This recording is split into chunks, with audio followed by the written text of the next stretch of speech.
Rylee Erisman sets new personal best at Ocala Futures. Swimming highlights and results 2025. Imagine witnessing a teenager shatter expectations and set new benchmarks in the world of competitive swimming.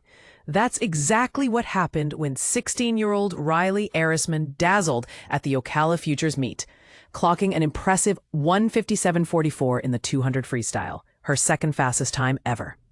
But here's where it gets controversial. Could this performance signal a shift in the landscape of American youth swimming? Let's dive into the details. The 2025 USA Swimming Futures Series kicked off in Ocala, Florida, bringing together some of the nation's top young talent. Rylee Erisman, often hailed as one of the greatest age group sprint-free talents in U.S. history, was the standout performer on the opening night. Her race was nothing short of dominant, with splits that showcase her exceptional speed and control. Starting strong, Erisman hit the 50-meter mark in 27.55 seconds, setting a fast pace.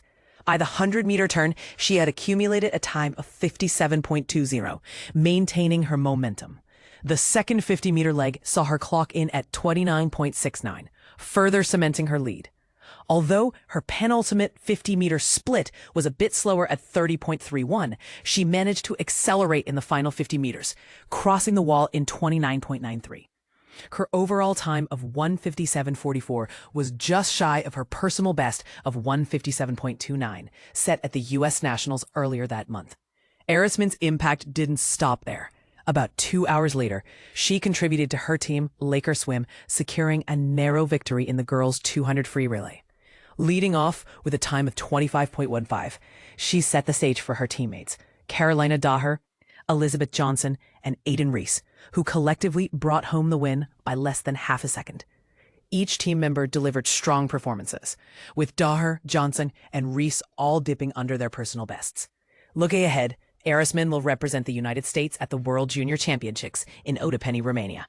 She qualified in 5 individual events, an impressive feat that includes the 50 free, 100 free, 200 free, 50 back, and 100 back. This busy schedule promises to be a test of her endurance and skill.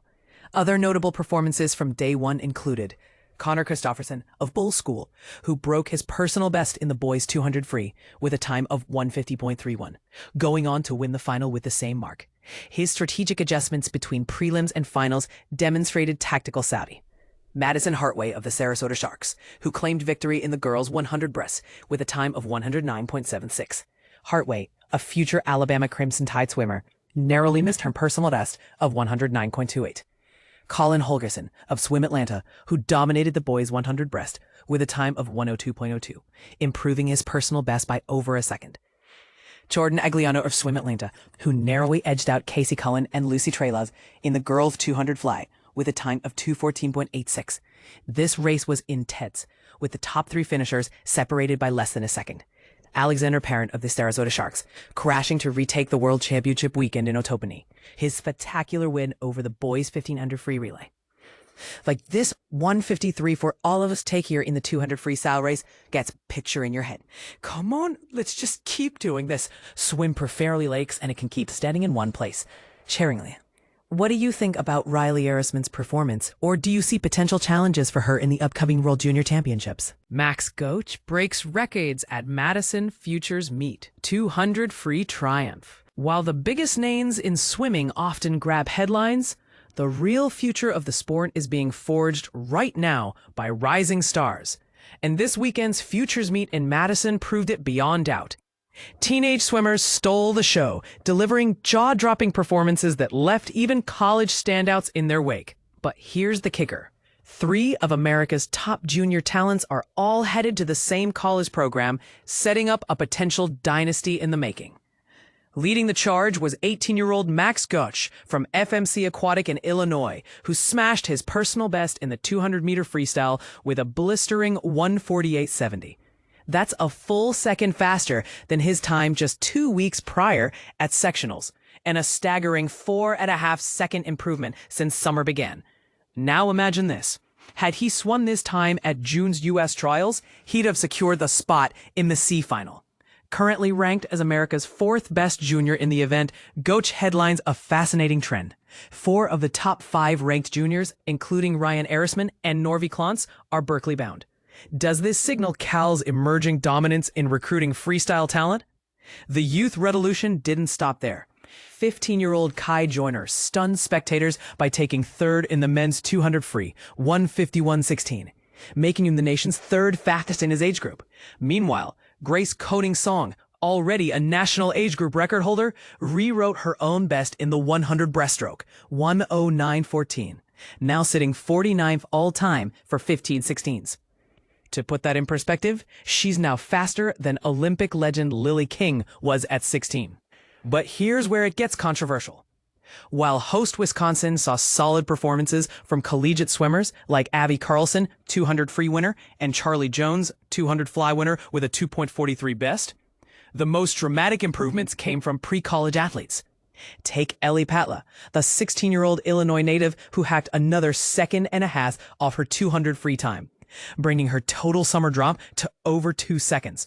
Or Joey Eady, the 14-year-old distance phenom who demolished his 1,500 free best by 45 seconds this year alone. The debate sparks naturally. Are club coaches now outpacing NCAA programs in developing raw talent? And could the gap widen with recruits like Goettsch flocking to specific colleges? Other standout moments amplified the youth movement. Catherine McCarthy dominated the women's 800 free. By an 18-second margin, 8:41.26, Eli Rolfson slashed nearly 10 seconds off his 1,500 free best, 15:37.60 euro, the massive catch for Miami Org. The Verona area swim team shattered a Wisconsin LSC relay record, 1:45.10, while Minnesota men's relay narrowly edged rivals, 1:32.53. This leads us to an uncomfortable question. If teenagers keep delivering breakthrough performances at development meets, what pressures does this create for college programs reliant on their progression? The data suggests a shifting landscape, one where pre-college training pipelines might hold more momentum than traditional NCAA developmental systems. Do you see this youth surge as sustainable? Or will college systems catch up? Share your take below. 2025 Futures Championships Preview. Top swimmers to watch at all 5 locations. Here's the inside scoop on the most exciting swimming showdowns happening this week, and why the 5 Futures Championships might just redefine what we think of as the next generation of swimming stars.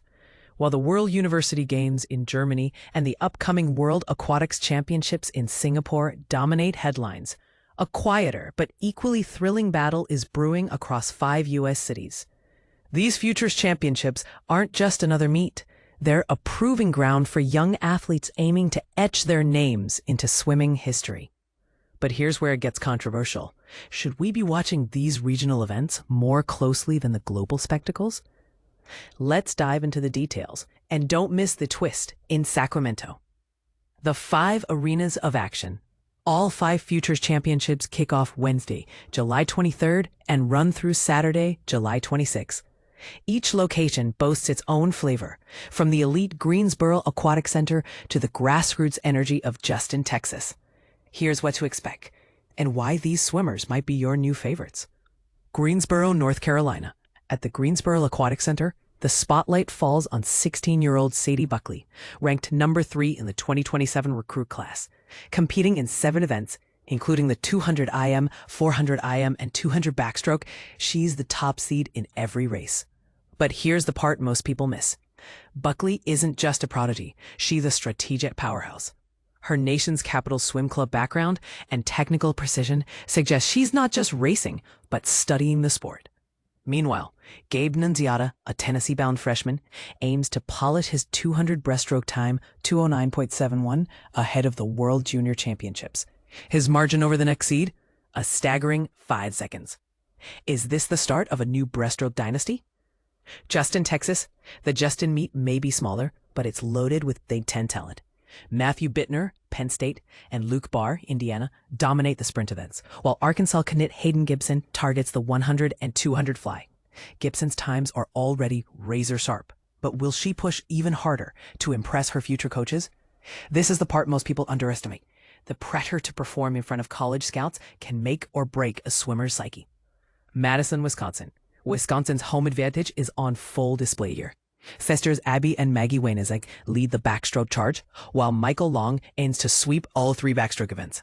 But Minnesota's Katie McCarthy and Max Goettsch, heading to Cal, are ready to disrupt the local favorites. And this is the part most people ignore. The 400 IM and 800 free races could set new national age group standards. Ocala, Florida. The Erisman siblings, Rylee and Ryan, are the stars here. Rylee, a 2027 recruit ranked number 2, is already qualified for 5 World Junior events next month. Ryan, a top 20 national recruit, might skip futures due to World University Gives commitments. If he does, watch for 16-year-old French phenom Colin Jacobs to steal the spotlight in the 400 and 800 free. If international talent like Jacobs, the future of U.S. swimming, Sacramento, California. Kelsey Zhang, a 17-year-old Cal commit, dominates the 100 and 200 fly, while Louisville's Camden Doan lurks just behind. On the men's side, Tom Higdon breaststroke and John Ryder AFU transfer headline a competitive field. But here's the twist. Sydney Pickram, the Olympic bronze medalist now coaching at West Virginia, will only swim the 200 breaststroke. Should we be more excited about her return to the pool or her role as a coach? Why this matters? These championships aren't just about medal. They're about the stories behind the swimmers. From Buckley's relentless drive to Jacob's international flair, each race is a chapter in their journey. And this is the part most people miss. The future of swimming isn't just about who wins, but who adapts, who learns, and who dares to redefine the sport. So, what do you think? Are these regional meets underappreciated gems or just stepping stones to bigger stages? Share your thoughts below. Let's start a conversation about the swimmers who'll shape the next decade of the sport.